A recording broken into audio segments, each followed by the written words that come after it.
Ok, j'ai 26 disques sur la table, pas de temps à perdre. Bonjour à vous, ici Mom.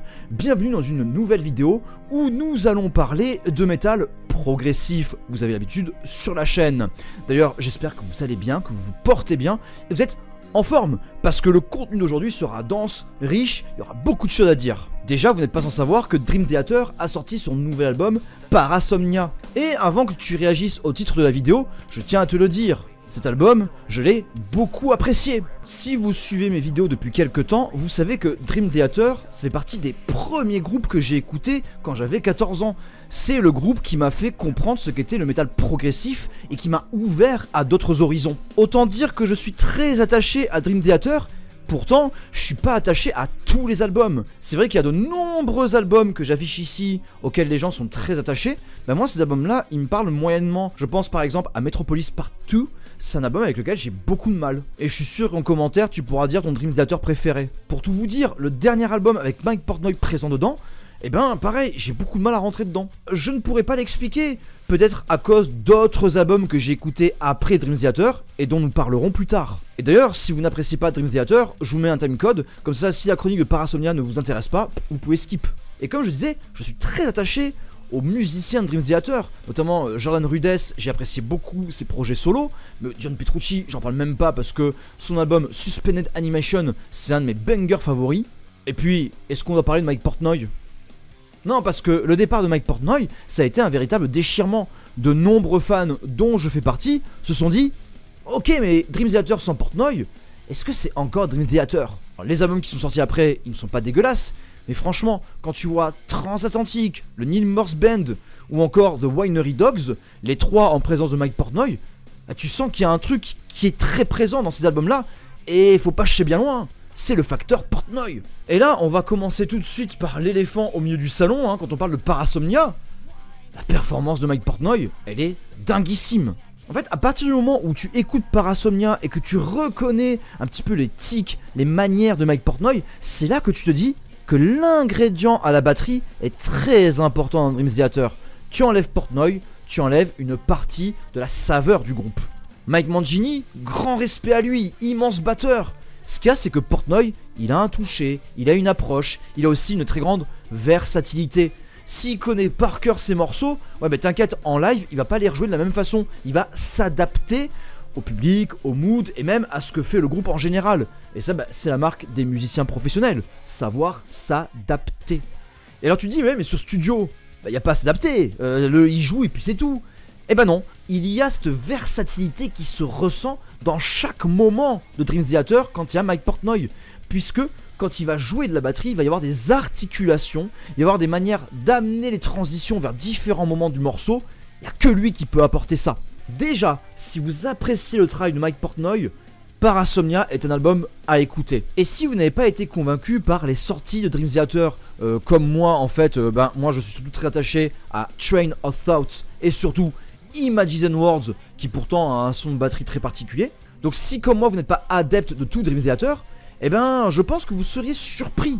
Le dernier Dream Theater, moi, m'a pris au col dès le départ. Un départ qui sort des habitudes de Dream Theater avec un aspect davantage moderne, avant de revenir vers un ton qui me rappelle le Train of Thought, mais avec un côté parfois gent dans le son de Petrucci. Si vous avez une idée préconçue de Dream Theater, le son de Parasomnia va vous étonner. Et surtout, dès le début de Parasomnia, la synergie qu'il y a entre Portnoy et Petrucci, tu sens qu'il y a une complémentarité, qui sont amis de longue date. Il y a vraiment des échanges qui se font entre batterie et guitare qui sont très intéressants. Et moi, je suis très touché par cette synergie Portnoy-Petrucci, car ça me rappelle la complémentarité des deux Sean de Cynic, à savoir Sean Reinert et Sean Malone, respectivement batteur et bassiste. Quand les forces communes sont en présence et qu'elles se complètent, tu sens que ça change tout. Je reviens dessus, mais Portnoy, purée, à 60 berges, mais quel talent! Il y a la puissance, la technicité, la versatilité, en plus d'avoir le placement juste, l'adaptabilité et la constance en termes de performance. C'est dingue de voir qu'il est toujours au top depuis tout ce temps. Maintenant, si je devais sortir les highlights de Parasomnia, allez, Night Terror, changement de rythme en cours de morceau, on vit pour ça. Broken Man, des synthés qui font 100% années 70 et qui m'évoquent Nobuo Uematsu, notamment à partir de 4 minutes 50 dans Broken Man, c'est du régal, t'as l'impression d'être face à un boss de JRPG. Le riff principal du morceau Dead Asleep a un côté grand magus qui me plaît bien, et le solo de Dead Asleep cite carrément des parties issues de Train of Thought. Donc quand tu as une autoréférence à une œuvre passée qui me parle bien, moi je suis content.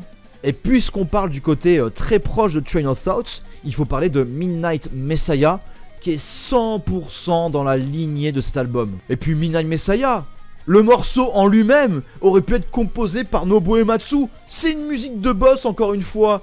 Et puis le refrain, le refrain il est amené avec une rupture de rythme. Et Portnoy, mais lui, c'est le roi des two-step. Vraiment le tout pas. Oh, vraiment Midnight Messiah.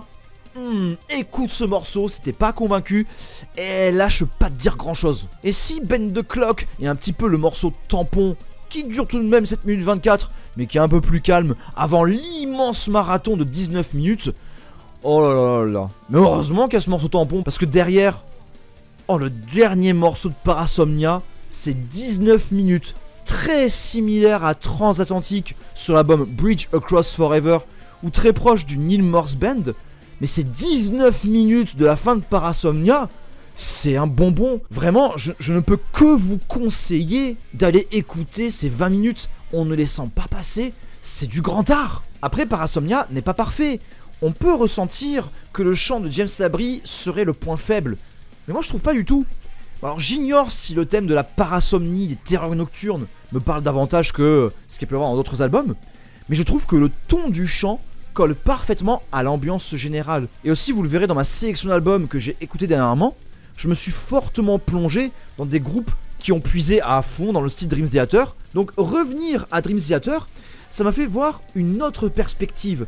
Et je trouve que James Labrie, quoi qu'on en dise, s'accorde parfaitement aux intentions artistiques de Dream Theater. Le groupe a su s'ajuster aux modifications de la voix de leur chanteur et Dream Theater compose avec les particularités de James Labrie. Le groupe assume mais ne se repose pas sur des excuses. De vous à moi, le seul gros défaut de Parasomnia, c'est la putain de cover et les visuels des clips générés par intelligence artificielle. Ok, Dream Theater a toujours eu une direction artistique, disons, approximative. Mais c'est un aspect collage spécifique qui entre dans le mauvais goût visuel de toute une génération de metal prog. Et là, c'est juste dégueu, avec des non-sens visuels et artistiques au niveau de la lumière et des textures. La cover, elle ressemble à rien, il y a de gros problèmes visuels. Et là, ce n'est pas un parti pris, c'est juste des erreurs. Pour le coup, si les thématiques de Parasomnia me parlent et me font apprécier le ton de l'album, ainsi que ses paroles, la cover, elle ne m'apporte strictement rien. Et c'est un acte manqué dans un genre qui peut avoir un aspect art total, avec une musique aboutie et un visuel qui va chercher plus loin pour approfondir la sensation musicale. Hop hop hop hop hop. Je me permets un aparté. Les gens qui disent « J'en ai marre de ce metal prog démonstratif », c'est du prog. Tu veux quoi, au fait? Bien sûr que ça va chercher loin, surtout chez Dream Theater. Et encore, on peut toujours trouver plus démonstratif, vous le verrez plus tard. Mais si tu viens de groupes tels que Haken ou les Proust, qui sont davantage atmosphériques et s'écartent de la formule Dream Theater, bah forcément t'écoutes ça, tu comprends pas. Parce que moi je défends cette idée qu'il y a deux facettes du prog qui vont baliser l'ensemble du spectre de ce style. Soit tout blindé dans les arrangements, soit la prouesse technique, et le prog évolue entre ces deux bornes. Dream Theater, c'est l'équilibre des forces. Les Proust et Haken, même si ça joue super bien, ce sont des groupes qui visent plutôt l'atmosphère, les arrangements, l'ambiance. Dream Theater, qui ne va pas hésiter à tartiner, surtout avec des musiciens comme Jordan Rudess au clavier, John Petrucci à la guitare et John Young à la basse, on n'est pas vraiment sur le côté plage atmosphérique, pas du tout.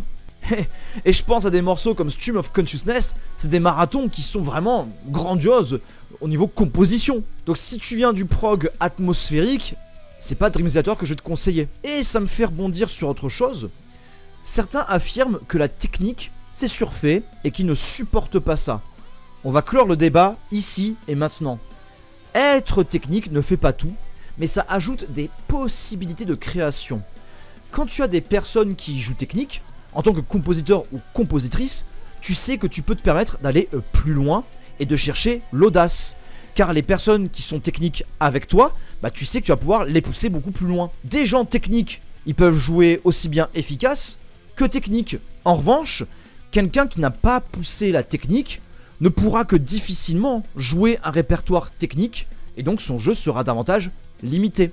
Puis, si vous n'aimez pas Dream Theater, j'ai justement de quoi vous apporter d'autres sensations qui risquent de vous déplaire également, mais on sait jamais. Si ça se trouve, je vais vous dégoter quelque chose qui va vous plaire. Et évidemment, avant d'aller plus loin, le like, le partage, l'abonnement, tu connais tout ça, je te fais confiance. Tout d'abord, avant de commencer à plonger dans les eaux tumultueuses du prog, j'en ai déjà fait une vidéo ici, on va activer la caméra plongeante parce que, il faut commencer par la base. Déjà, Dream Theater, d'où ça vient? Ça vient notamment de Rush, et j'ai ici à vous présenter le Hemispheres Live in Tucson 1978. Donc là nous avons un double vinyle, c'est un bootleg, c'est pas du tout officiel, je m'en suis rendu compte après l'avoir acheté. Mais en gros, il joue des morceaux de A Farewell to Kings et Hemispheres, qui sont clairement les deux albums cultissimes de Rush, leurs albums les plus équilibrés entre le côté prog et en même temps le côté efficace. Bootleg ou pas, moi, ce qui m'a fait l'acheter, c'est la présence de Cygnus X1 partie 1 et Hemispheres, qui est Cygnus X1 partie 2. Ces deux morceaux-là, c'est pépite. Et puis tu as aussi Circumstances que j'apprécie beaucoup, et surtout La Villa Strangiato, qui est un morceau instrumental de toute beauté, sans oublier là, le finish qui dure facile 15 minutes et qui est frémissant, c'est vraiment superbe. Honnêtement, je sais pas si trouver ce bootleg, et c'est assez évident. Moi j'avoue, je suis allé dans une boutique, je l'ai trouvé, je l'ai acheté. Donc je ne sais pas si vous pourrez le trouver aisément, parce que les bootlegs, tu vas pas les retrouver dans les Fnac et compagnie. Et notamment que sur Discogs, ça se vend pas ce genre de choses, parce que Discogs interdit les bootlegs. Après, c'était un risque de l'acheter, parce que même s'ils disent que ça a été pris directement de la soundboard, des fois, les prises de son soundboard sont pas forcément très bien. Mais là, honnêtement, ce bootleg a un son d'extrêmement bonne facture, et je suis assez content parce que je n'ai pas de Rush à la maison, j'ai rien en CD, rien en vinyle, et là je trouve un double vinyle qui compile en live album mes deux albums préférés de Rush. Et mine de rien, des live albums, je commence à en avoir, Le Live in North America de Suffocation, le Live at the Inferno de Raven, et celui-ci. Pour rester dans les basiques, à savoir les inspirations de Dream Theater, faut aussi qu'on parle de Queensryche. Alors je sais que Queensryche ou Queensryche, peu importe, c'est tout l'album Operation Mindcrime, qui est un monument du prog américain, du prog metal américain. Mais moi j'aime beaucoup The Warning. The Warning qui a plus un côté heavy, hard rock FM. Et honnêtement, dans ce disque, il y a des morceaux que j'apprécie énormément. Alors regardez-moi ces allures, vraiment j'aime beaucoup. Mais voilà, Enforce, No Sanctuary, Take Hold of the Flame, Child of Fire, ce sont des morceaux que j'apprécie beaucoup. Et si après avoir écouté Rush et Queensryche, tu te lances le When Dream and Day Unite Dream Theater, tu te rendras compte qu'il y a beaucoup d'inspiration. Tout comme Train of Thoughts est très inspiré de Metallica. Et maintenant qu'on a parlé de ces deux disques, on va les mettre derrière. Et pour commencer à causer de ces albums qui pourraient vous plaire si vous n'appréciez pas Dream Theater, on va très rapidement évoquer les disques dont j'ai déjà parlé plusieurs fois sur cette chaîne. Notamment Intervals et Arc Echo, que j'ai pu évoquer dans une précédente vidéo. Bon là, on est clairement inspiration Dream Theater, Jordan Rudess et compagnie. Et en plus, ce qu'il y a de bien, c'est que c'est de l'instrumental, pas de voix. Donc si tu n'apprécies pas James Labrie, ça tombe bien, il n'y a pas de chant là-dedans. Puis voilà, blindé de synthé, côté JRPG, jeu vidéo bondissant, dynamique. Non, vraiment ça, de la bonne cam colorée qui fait plaisir. Mais t'apprécies pas ce qui est coloré et ce qui fait plaisir? C'est pas grave, tu te prends Animals as Leaders avec ici The Madness of Many et Joy of Motion. Donc là 2015 et 2017 si je dis pas de bêtises. Bon, je n'ai pas le premier album, c'est que le premier album, j'ignore si on peut le trouver facilement en disque, si un jour je le trouve, je le prends, parce que j'aime beaucoup le premier album sorti en 2009, mais là voilà, t'as un trio qui est tout simplement magnifique de musiciens, pour la batterie, Matt Garshka, et pour les deux guitares, Javier Reyes et surtout Tozina Bassi. J'avais chroniqué en 2022 l'album Parésia, mais je ne suis pas revenu dessus, Alors que Joy of Motion, Madness of Many et le premier Animals as Leaders, c'est des albums que je sors assez régulièrement. Je trouve qu'il y a, surtout dans ces deux albums-là, une complémentarité. Donc si tu n'apprécies pas le côté hyper joyeux de Intervals et Arc Echo, là déjà, bon, Joy of Motion, c'est coloré, c'est sympa, mais il y a quand même une touche métal moderne qui rend le tout un peu plus sombre et agressif. Par contre, tu prends Madness of Many, là, ça déconne zéro, hein. Ça déconne zéro, mais il y a quand même des titres qui te reposent, qui te mettent bien. Je pense notamment à The Glass Bridge, tellement de douceur là-dedans. Et encore une fois, Animals as Leaders, pas de chant. Et j'ai envie de dire, encore heureux qu'il n'y ait pas de chant, parce que vu comme ça joue technique et combien ça tartine, combien c'est chargé parfois, heureusement qu'il n'y a pas un chant qui va venir alourdir les pistes. Et là, je vais parler d'un projet, vous savez que si je peux, je le cale à chaque fois. Bien sûr, Étrange, projet français, avec le premier album Étrange et le deuxième Énigme. Les deux qui sont complémentaires, les deux faces d'une même pièce, puisque Énigme est la suite de Étrange. Et là, je peux vous montrer effectivement qu'on est des pistes 1 à 13. Et là pareil, hein, si vous aimez la musique de film ou la musique de jeux vidéo, avec ça vous êtes servi. Je vais pas revenir en détail sur ces albums que je viens de présenter là, parce que j'en ai déjà beaucoup parlé. Parce qu'il y a tout ça encore. Vous inquiétez pas, dans la pile, il y en a certains, ça va aller très vite. A commencer par Dali's Dilemma, Manifesto for Futurism, que j'ai déjà évoqué dans ma vidéo Musique savante vers le métal, partie 2, hein, quand j'avais parlé du prog en fait, du métal progressif. Donc là, on est vraiment sur une très grosse inspiration de Dream Theater. Vraiment, le chant ressemble beaucoup à ce qui se fait dans le premier album.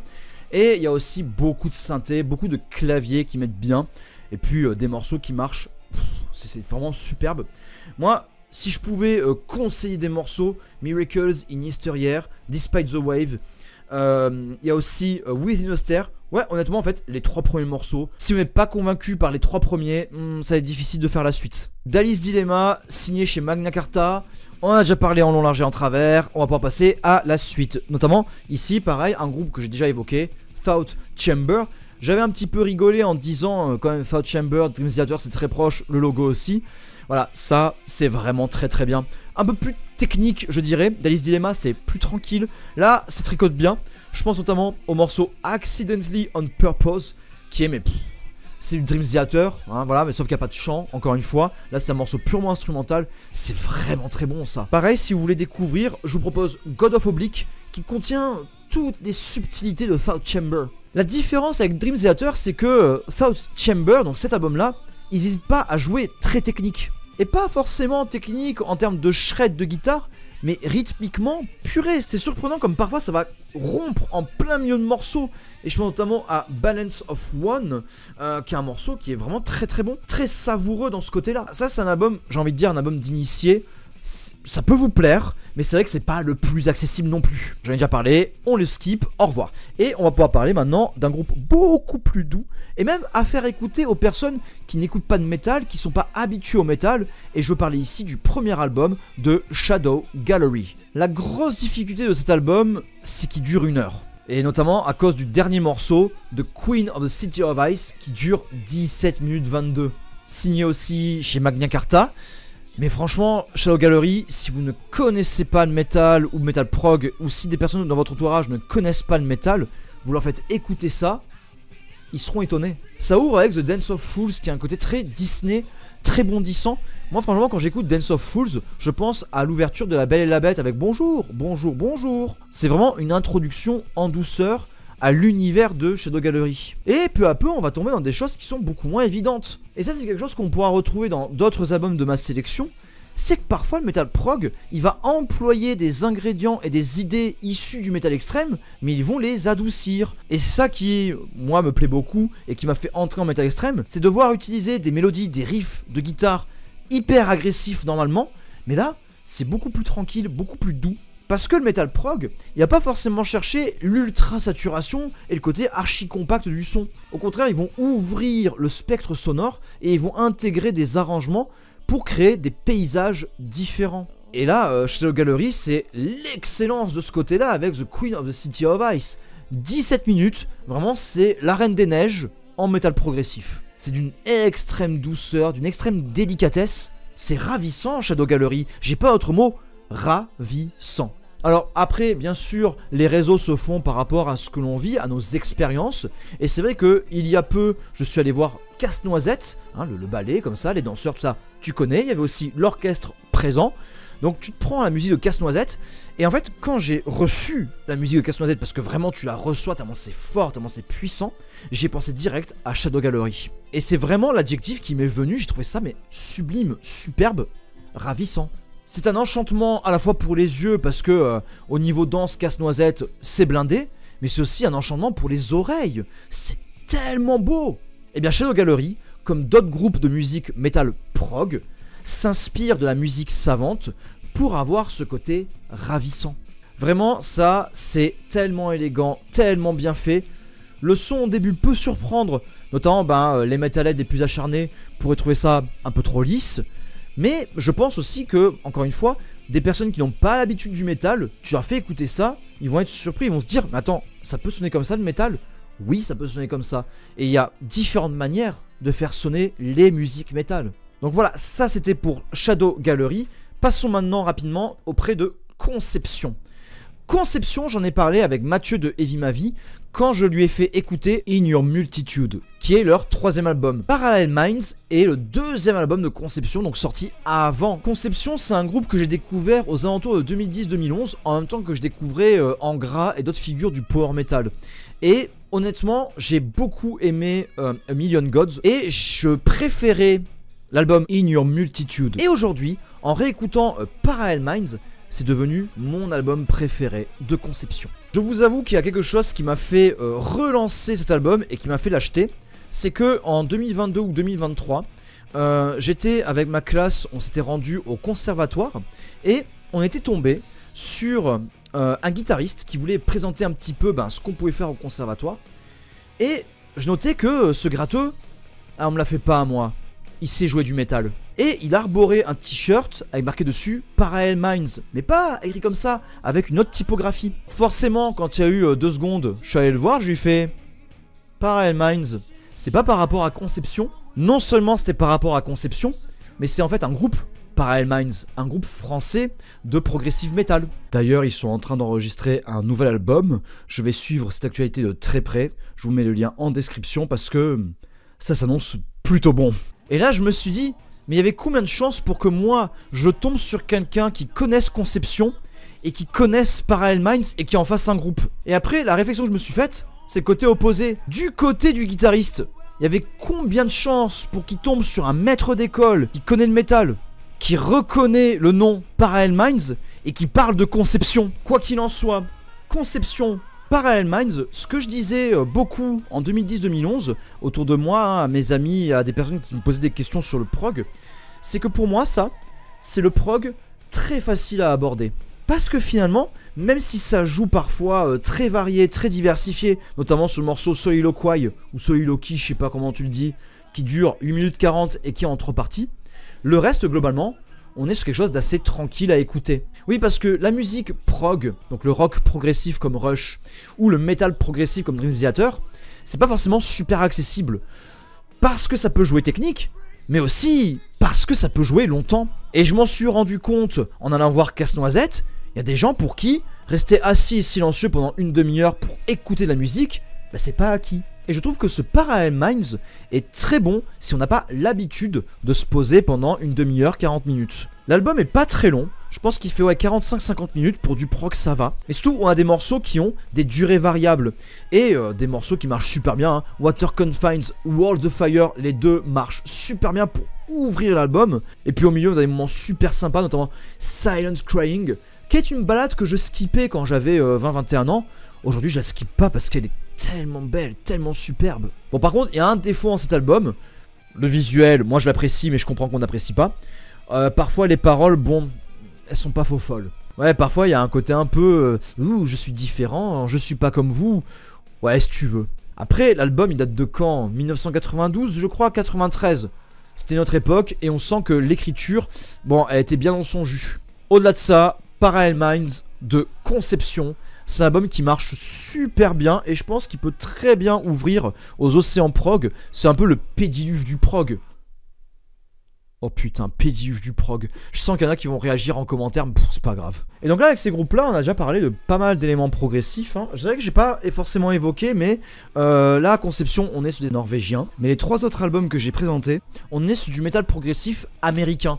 Et mine de rien, métal progressif américain s'inspire beaucoup de Rush et Queensryche. Rush, ils sont canadiens, et Queensryche, ils sont américains. Et là, on va parler surtout d'albums hors États-Unis d'Amérique.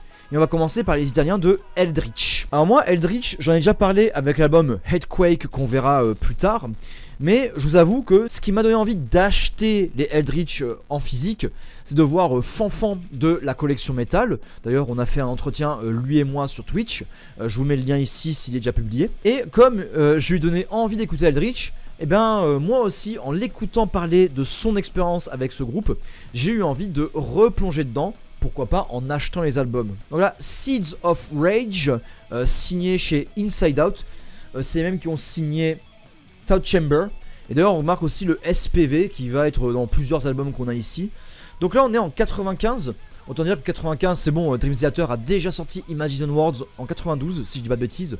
Et là, on est clairement sur une inspiration de Dream Theater. Ça déborde de Dream Theater. Ça ressemble beaucoup au premier, ça ressemble beaucoup à When Dreams and Day Unite. Et on est vraiment sur ce côté Dream Theater porté par les claviers. Et honnêtement, je trouve que des 3 premiers Eldritch, Seeds of Rage ne dégage pas une identité folle. C'est clairement un plaisir de mélomane. Dire, si vous n'appréciez pas le prog, je pense que Seeds of Rage, ce sera un peu râpeux. Râpeux parce que pas facile à appréhender. C'est pas tant au niveau du son, parce que le son est très doux, on est sur quelque chose d'assez tranquille, mais les compos parfois elles sont à tiroir, il y a plusieurs changements de rythme, et puis honnêtement à des moments tu te dis c'est un peu des musiciens qui jamment entre eux, parce que certains effectivement écoutent la musique pour l'aspect qu'est-ce que ça peut m'évoquer quand j'écoute la musique, et quand tu vois une cover comme ça, une cover aussi abstraite, je t'avoue que c'est un moment musicaux. Ça fait très plaisir de mélomane. Bon là on rentre dans quasiment la philosophie de la musique. Qu'est-ce que c'est représenter quelque chose en musique? Il y a la musique concrète notamment qui a eu pour idée de montrer concrètement des choses. Mais si t'écoutes de la musique concrète, tu verras c'est spécial. Je t'invite à en écouter cependant, mais il faut être prêt. Mais j'admets que Seeds of Rage, pas facile. Au contraire d'un Shadow Gallery avec Queens of the City of Ice, qui est très clair sous ses intentions, et le côté la glace qui fond et compagnie, tu l'entends très bien. Vraiment, t'as des mélodies en mineur qui vont t'évoquer des choses assez tristes, c'est assez classique, mais ça marche bien. Là, faut aller chercher un peu plus loin. Seeds of Rage, c'est pas l'album le plus efficace, c'est pas celui que je conseillerais, à l'inverse d'un petit Headquake. Vu comme ça a l'air étrange, et en réalité, pas tant que ça. En fait, moi j'avoue, la cover elle m'a attiré directement parce qu'elle a quelque chose de vraiment particulier. En plus, si on retourne, on a un changement de perspective qui est assez intéressant. Je vais plutôt mettre le sleeve, on verra mieux, même si le sleeve est un peu glacé. Enfin voilà, il y a vraiment quelque chose d'assez fascinant dans cette cover. Et en fait, il faut bien comprendre qu'au niveau des morceaux, on a quelque chose de vraiment conceptuel, avec un côté, on veut se libérer de sa prison. Et donc, les morceaux qui sont présents ont cette touche assez lumineuse et éclatante, porteuse d'espoir pour s'affranchir de sa condition. Donc j'admets que ce Headquake de Eldritch, c'est un album que j'ai beaucoup écouté, et finalement c'était mon album que j'appréciais le plus dans la carrière de Eldritch, parce qu'il y avait vraiment des éléments musicaux qui me parlaient énormément. C'est un album qui correspond aux couleurs. On a quelque chose d'assez coloré, éclatant, même s'il y a cette forme de souffrance derrière. On a un espoir, un envol permis, qu'on voit ici représenté avec cet aigle qui vole, un aigle peut-être, ou autre chose, on verra après. Mais vraiment, voilà, il y a quelque chose de libérateur dans cet album. Et ça se ressent musicalement, par les arrangements, les compositions, c'est vraiment super sympa. Voilà, Sometimes in Winter, je pense aussi à Dawn of the Dying, Clockwork Bed, très sympa, Erase the Question, vraiment super bien, Ghoulish Gift aussi, j'aime beaucoup, Last Embrace, en fait, oh oui, Lord of an Empty Place, avec des lignes vocales qui évoquent Queensryche, et c'est un bonbon, vraiment. Le Lord of an Empty Place par exemple, c'est vraiment, le refrain, c'est un bisou dans ton kokoro, un kiss dans ton cœur. Mais il faut qu'on parle du 3e album de Eldritch, à savoir El Niño. Je vais être honnête avec vous, au début, cet album, j'avais peur de l'écouter parce que la cover, bon bah, quand tu pars de ça et que t'arrives là, bon, où est-ce qu'on va là-dedans? Alors il faut savoir que les deux covers sont faites par le claviériste du groupe, celui qui s'occupe du synthé. Et justement, je parlais ici d'un aigle qui s'envole, mais c'était pas un aigle. Peut-être que l'élément qui s'envole ici, c'est El Niño. Qu'est-ce que c'est El Niño? J'en ai pas la moindre idée. Et les paroles ne vont pas forcément t'aider. Même s'il y a un morceau qui s'appelle El Niño, mais on y reviendra. Peut-être que c'est lui, El Niño. Qu'est-ce qu'il fait? Pourquoi il fait ça? On n'en sait rien, c'est à toi d'imaginer. Par contre, une chose est sûre, c'est que ces deux albums sont liés. Là tu vois cette forme ici, tu vois ce visage qui contient différentes silhouettes. Et bien si tu regardes à l'arrière de El Niño, tu vois que cette forme ici est allongée dans un espace vide. Est-ce que ce El Niño ne serait pas présent ici? Bah écoute, c'est toi qui fais tes liens, c'est toi qui fais ton histoire. Et ça c'est aussi quelque chose que j'ai appris à aimer dans prog, c'est qu'on va avoir des textes qui volontairement vont te laisser des blancs pour que tu puisses imaginer avec la musique et tes propres expériences. Bah alors comme ça tu peux imaginer tes propres histoires. Si Headquake était globalement plus doux et tranquille et compagnie, bah El Niño est beaucoup plus sombre. Même si dès Headquake on sent une inspiration Annihilator à tel point qu'il y a même des plans d'Annihilator qui sont directement repris là-dedans.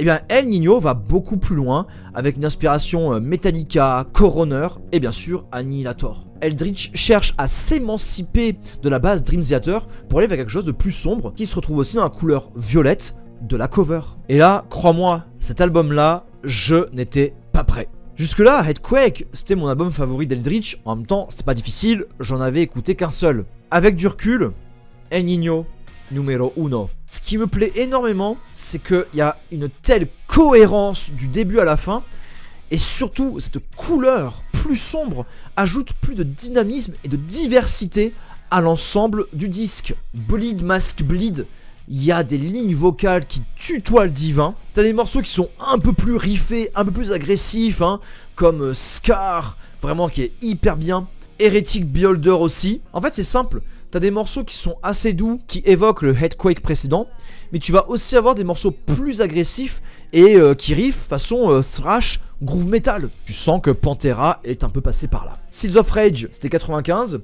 Headquake, si je dis pas de bêtises, c'était 97. Et là, on est en 98. Mais vraiment, ce qui fait tout le sel de l'album, c'est la destination, à savoir El Niño. Ce morceau-là, c'est simple, il m'a obsédé pendant des semaines. Pourquoi? Parce qu'il y a le début de guitare qui est d'une extrême douceur, et surtout que ça monte jusqu'à un refrain. Et ce refrain, quand je l'ai écouté, j'ai cru, honnêtement, que mon CD était rayé. On pourrait se dire que c'est une mauvaise expérience, mais non, parce qu'en fait, ce qui se passe, c'est que le chanteur va répéter « Living, living, living in ». Et il le fait d'une façon qui est un petit peu contre-temps. Et ce qui s'est passé, c'est que ce refrain, je l'avais en tête. Je ne pouvais pas me l'enlever de l'esprit. Living in all man's faults and failings. Simple, ça rentre en tête. Il y a un côté un peu Disney dans le fait que c'est facile à retenir. Et surtout, ce living qui se répète, c'est l'envol. Derrière la musique, elle prend aussi de la hauteur. Finalement, là, on sent El Niño qui, grâce à ses ailes, arrive à aller plus haut dans le ciel. Tout à l'heure, je parlais de Seeds of Rage, où on pouvait pas trop s'imaginer les choses. Là, cet album, c'est prodigieux.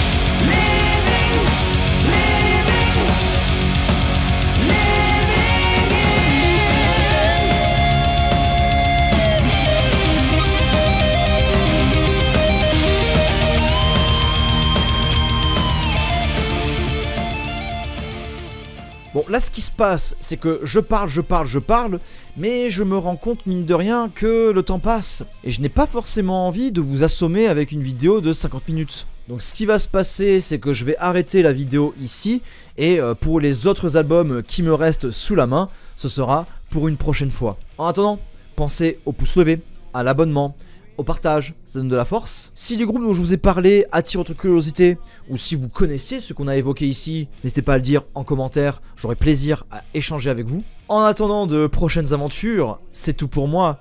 Prenez soin de vous, prenez soin des autres. Ciao ciao.